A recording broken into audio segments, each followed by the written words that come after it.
and I'm also active in the Mars Society Steering Committee, some of the National Space Society chapters.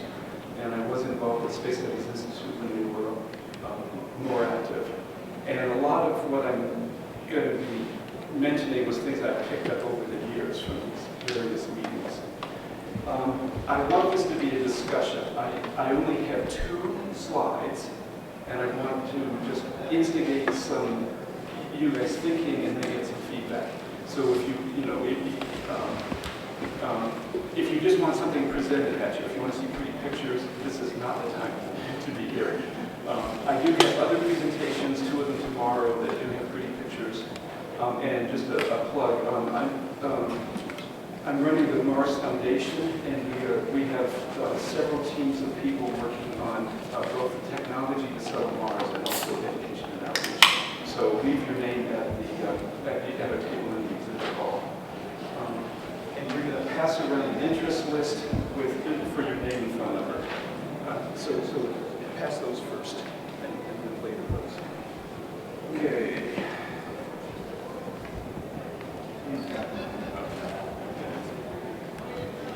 All right, so the question is, how do we finance getting people to Mars permanently or space settlement in general? Let me clarify. Guys, there's 2 sheets of paper to sign up on, and then there's blank blue sheets. Ignore the side of the blue sheets that has text, and you can put notes on those blue sheets and leave them with me if you don't get a chance to get your word in edgewise. Okay, so how do we come up with the money and the financial and technical resources for a space settlement or a Mars settlement?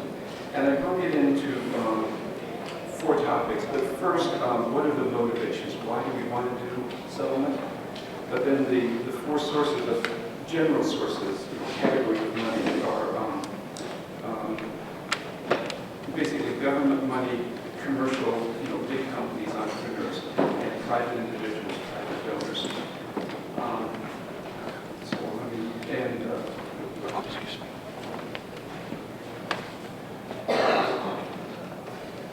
Okay. That's a good one.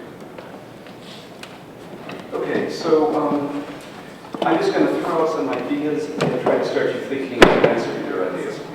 So some of the reasons for Mars settlement. Yeah, that's. I'm having to push the mic away. Okay, so this is my normal tone of voice. So the reasons for settling Mars are basically the same reasons that we moved into frontiers in the past. That our ancestors left Africa. They crossed continents. They crossed the Alps. They crossed oceans. It's to opportunities for their kids, new resources, new hunting ground, real estate, farmland, things like that. In the case of leaving Earth, it's also to survive global catastrophes. If you live on more than one globe, you can survive it. Then civilization can survive a catastrophe on one of those globes. So all of this worry about pollution, economic collapse, diseases, war, civilization would be much more likely to survive if we are on 2 planets or had space settlements. And other reasons are just pride, the prestige for the nation or whoever funds it, and also just adventure. It's fun for kids to dream about. Let me go through quickly without comments, unless you can't hear me. Okay, one important thing is, in addition to motivation in general, if a specific person, company, or government gives money, what do they get back, more or less immediately? Not just future stuff, but what does a donor get right back? Well, warm, fuzzy feeling, maybe title to real estate, maybe title to resources. If you get platinum group medals and you own them from an asteroid, things like that. Maybe there are inventions, if you get patents, IP, pay for it with advertising, reality TV show advertising, whatever. Also, from a company or a society point of view, you can keep a technology edge. So, for example, many people from around the world came to the United States for an education, and some of them stayed and contributed to our industry. Now, the three general sources of money are governments. It could be run by NASA. I happen to think that Department of Commerce, Agriculture, and Department of Transport should, at some point, get into space settlement. A consortium of companies, or in the past there were international space races. The race to the moon. Commercial companies, the large established companies, are usually looking for a bottom line for their stockholders, and they often would rather be supplied than get paid for it. I don't really consider them a source of money. A couple exceptions where a big company was controlled by a single individual, like Howard Hughes, in his day could have afforded something comparable to a Mars settlement. The small entrepreneurs, the small company, etc. I'll tell a story about venture capital. Years ago at an SSI conference, I met somebody, I think he was named Bruce Mendel, and he had been a developer, real estate developer in Houston, and every now and then he designed a house or built a house or something for one of the NASA researchers. But instead of taking money as a commission, he said, would you do a study for me? And he put together these studies on how to build a lunar base. The total price tag was $69 billion. He then went to venture capitalists in New York City and said, I want to raise $69 billion in venture capital. This was like a couple orders of magnitude larger than they, had ever dealt with in the past. They just couldn't deal with that amount of money, and they also wanted to pay back in 2 years. So,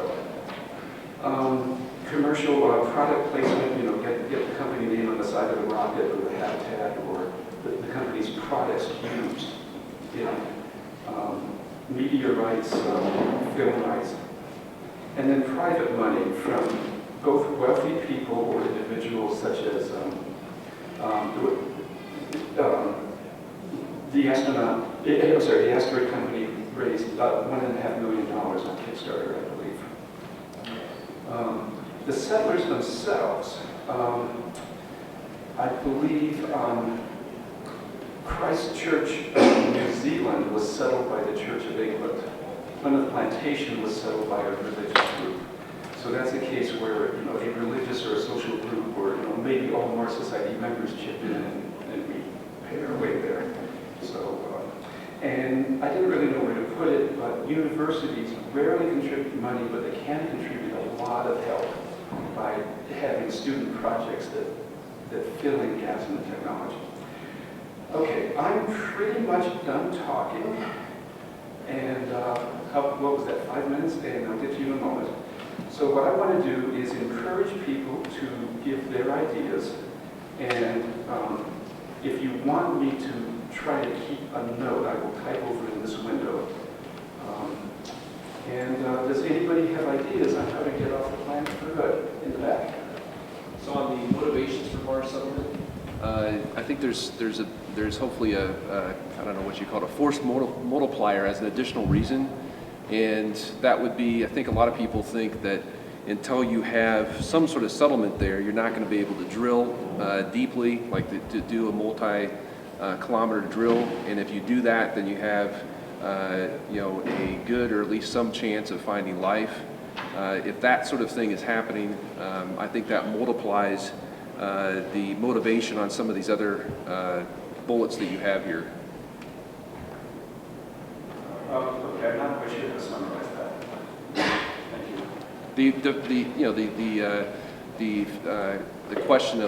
The question of life and how often it appears most like the Drake equation being impacted, and then what does that do to your other bullets? If we found life.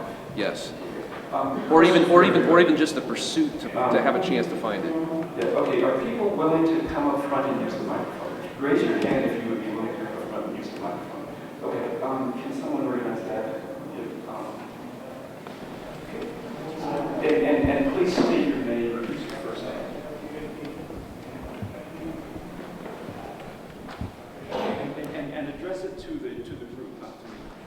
My name is Kelly Bishop. I'm from Wichita Falls, Texas. I hope the government's understanding when the colonial period got going. They gave guys huge amounts of land. You know, you get Ohio, just go. You get California. The Spaniards were really into that. You get Mexico. And that's when they found gold, which is what we're going to find on Mars. That'll take care of a lot of that financing problem. But getting it growing is the tough part.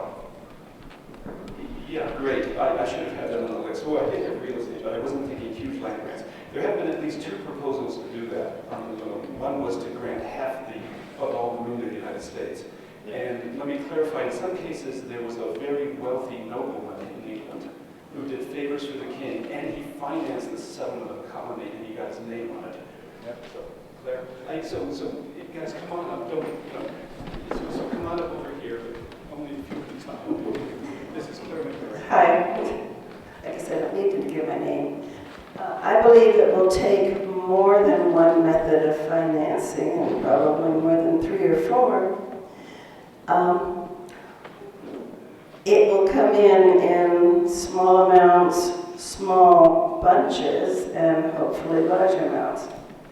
Well, some people, including my son and the National Space Society, have raised money for projects, and in some cases, not either of those, it's been well over $1 million, could be more, there may have been, with Kickstarter projects. And the way Kickstarter works is you give the website a deadline, you need the money by such and such a time or the project is off. And I don't think it can be years, it would have to be one of the smaller projects, and one of the good ways to do that is to do it for a publicity or fundraising campaign. Okay, people, and as people donate, you say, well, if you give $1, we'll send you a note. If you give 25, maybe you get a progress report. If you send a certain amount, you might get copies of the campaign, whatever it is, and so on, for more money. We're sure that's fine. Okay. Yeah, thank you. So Kickstarter is a form of crowdsourcing, and I and a few other people were thinking of that. One clarification of that is, if you give a certain amount of money, you get a land grant, or you get to go yourself, or some of your kids get to go. Or Elon Musk gives you a hug. But if it doesn't go, you get your money back. In some cases, yes. In some Project, cases, no. whatever it is. No, I agree with Claire when she said it's not going to be just one financial source. Another one I thought of, I don't know where it would be up on the list, but the company I work for, we do core sample analysis, rock analysis for a lot of clients, predominantly oil industry, oil companies, and maybe like a Mars sample return mission or even a human first boots on the ground mission. They could grab rocks, and whoever funded the mission could sell the rights to processing the rocks and own the data to the rocks or something like that. Thank you. Terry, and your name? Nick Smith.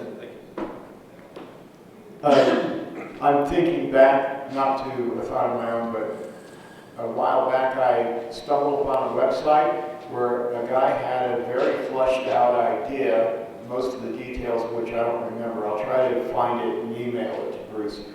But his idea was basically to do a real estate based idea where you would have a succession of various companies involved to get people to Mars. And one of the key components was that when people arrived on Mars, they arrived financially intact, not destitute, and that they get granted a portion of land to homestead, and that it should be not too small but not ridiculously large. It should be a reasonable amount of land. And that the company transporting them there, which transported them with no fee, would be granted a rather huge portion of land, which as population moved to Mars and land became developed and there was more people there, this land given to these transport companies would become worth an incredible fortune, way beyond the investment in hauling the people to Mars. And that's a really cut down version of it. I mean, this guy had it laid out. It was page after page after page, and I read most of it, but that's the gist of it. And so I'll try to find that, email it to Bruce. Just as a similar idea, the Transcontinental Railroad in the U.S. was partly financed by government grants of whole square miles. Every other square mile was given to the railroad company. Come on. Yeah, it seems to me that the primary, my name is Bob Unworth, by the way, the primary use for Mars in the rest of the century will be a subset, of which the first item on here is a subset, is scientific research. There are huge opportunities for scientific research on Mars in terms of potentially comparative biology, but also comparative meteorology, geology, innumerable types of astronomical observations, and Antarctica is a kind of an analog for what Mars research could be like. In the last almost 60 years, there has been a permanent human presence on Antarctica, which has blossomed to something on the order of 8,000 these days. And you have maybe 40 governments that are funding research in Antarctica at the rate of about $2 billion a year. And it is not difficult to imagine a similar type of enterprise on Mars, and various commercial applications would flow from the scientific endeavors on Mars. But I sort of doubt to a real big extent, because they also have not done that in Antarctica. So I think scientific research is the major use for Mars in the rest of this century.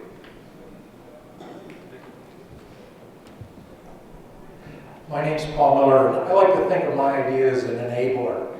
And now I have an entire state on Mars of Ohio. Thank you from Toledo. But It's New Ohio. it's New Ohio. New Ohio. My idea is a offshoot of a movie many of you may have seen called The Truman Show.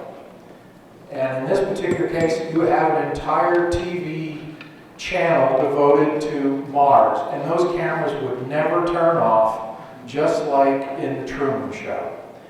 And you would have to do things to make it interesting, because this is an enabler to get people interested, which, you know, when I talk to people, they don't even know what Mars is. It's completely off their map. The first thing we have to do is get about 3 or 4 people there, and then I say this with quite seriousness, we need to get a dog or cat on Mars. Because people will, a cat or dog, people will react. Listen, I don't even like dogs. We got one, and I'm in love with the damn thing. It's an enabler. It's something very authentic about having an animal, because you can't script animals. The second thing is, I think we need to create a mascot, something that highlights what is Mars. Nobody understands it, at least the people I talk to. And we need to get, just like in the Truman Show, as many product placements in those frames as possible, and they pay a fee. It's an enabler. And then we should start, as a highlight of that show, the first. This is the first golf swing, the first high jump, the first bungee jump, the first glass of wine consumed. And that's all product placement, and people can turn that on 24/7, even though the cycle of the day isn't the same. It will, I would hope, stimulate a lot of interest, and you know, you can get on from there. First birth, the whole thing. The Truman Show is just, when I saw that, I said, that is a way to enable interest in Mars. Thank you. My name is Noah Pasek. I'm a student at Florida University. I'm not much of an expert on the technical aspects, but I do know something about finance. Now, one thing is for sure, we will not have colonization of Mars unless there is a very practical reason for people to do that. There's a lot of potential for mining expeditions and platinum group metals and whatever. That is all great, but the important thing to remember is it's not just about extracting riches, it's about generating wealth. Wealth is built up with infrastructure, wealth is built up with basically you need an economy. Wealth is not, I mean, at any one point it's finite, but over the course of time, wealth becomes infinite, it can increase. We need to enable that to happen.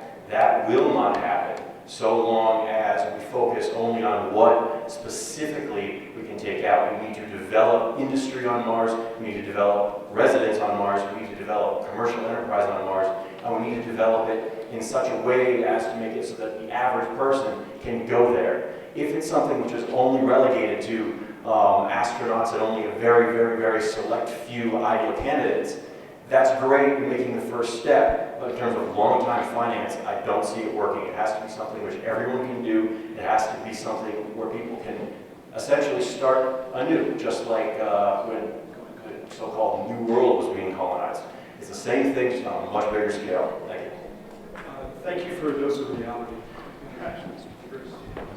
Further dose of reality. I'm Cliff McMurray from Norman, Oklahoma. I'm a freelance writer. When you talk about corporate sponsorships, you have to think a little bit the way the corporation thinks. And it's one thing to plaster your name on the side of a proton booster that doesn't have a person aboard it, and if it blows up on a launch, you can just, well, throw that money away and forget it. It's a very different animal to plaster your name on something that has people in it that have a chance of dying. Because then all of a sudden your corporation is associated with their death. So it's an entirely different model. I mean, yes, you can get corporate sponsorships after you've established that it's not a real high chance of getting killed. But on the first couple of flights, I just think that you're living in a dream world if you think you're going to find many corporate sponsors that are willing to take that risk with their corporate brand. Sure. NASCAR has hundreds of sponsors, and NASCAR racers die. So sponsors are not afraid of death. They do die, but they don't die routinely. It's not a perceived high risk. Space is still perceived as a very high risk. And in fact, it is. I mean, come on. If you take the total number of flights and the total number of flights that have ended in fatalities, it's rather higher than the number of NASCAR drivers that have gone around the track and got killed. Okay? That's one issue. Has anybody mentioned sweepstakes yet? Sweepstakes are legal. Lotteries are not, at least in the United States. Okay? You can get yourself in a heck of a lot of trouble that way. But it's a legitimate way to raise money. I would leave you with one other point, and that is that we keep looking for ways to get other people to fund our dreams. I think that is A, unlikely, and B, on a certain level, dishonest and immoral. If there are dreams, we ought to figure out a way how we can put up our money and finance them. Hear, hear. There were, at the Mars Society conference in 2000, I put forward the Ares Fund, which would basically be people putting in a certain amount of money each, rather small amount actually, and letting that money compound with wise money management. You would need to double it probably about 15 times. You could, with aggressive but reasonable money management techniques, you could probably double it about every 5 minutes. Pardon me, every 5 years. I saw a little time thing there. There is a certain small amount of money that was donated to the Ares Fund. It is lying fallow. Nobody in the Mars Society has ever picked up the challenge to make that a working reality. Most of that money came out of my pocket. So I would challenge the rest of you to reach into your pockets for your dreams and make that fund a reality. What just came to me is if a Mars settler is going to die, they have to die in a big, dramatic, flame, more dramatic than an Indy racer death. I'm joking. Yes, and then I got two things on. So I was just going to go back and the first one that I put up there on the motivation multiplier, I think that's true, but also I think a couple people have talked about the science. That's probably not the primary reason to go, but I think that can add a lot because, as mentioned, there's all these different fields, and if you do look through history, one of the things that did add, it usually didn't drive the entire expedition, but there was a lot of stuff sent out there with a lot of backing from wealthy people or from royalty because they wanted the science. That's here possible, and I think once people do hear the story of kind of going back in time and looking at the evidence for the possibility of life there, that will add to the excitement of the other bullets that we've already seen. Okay, thank you. And you're Chris? Would the next speaker please come up and start getting ready? Okay, so thank you very much. It'll take me a while to process this. I want to throw in two things of my own. Within the Mars Foundation, we have proposed a Mars Education and Demo Center. I put it down that this would be a large site in the desert that would look like a Mars settlement and be affiliated with an education university so students could go there for a semester off-world and families could go visit a living history center. And I also gave some thought to a space settlement sort of mutual fund where you invest money that is, you can always get it back, but it's earmarked for developing space. And the intention is that one of your descendants can use that money to move. So thank you.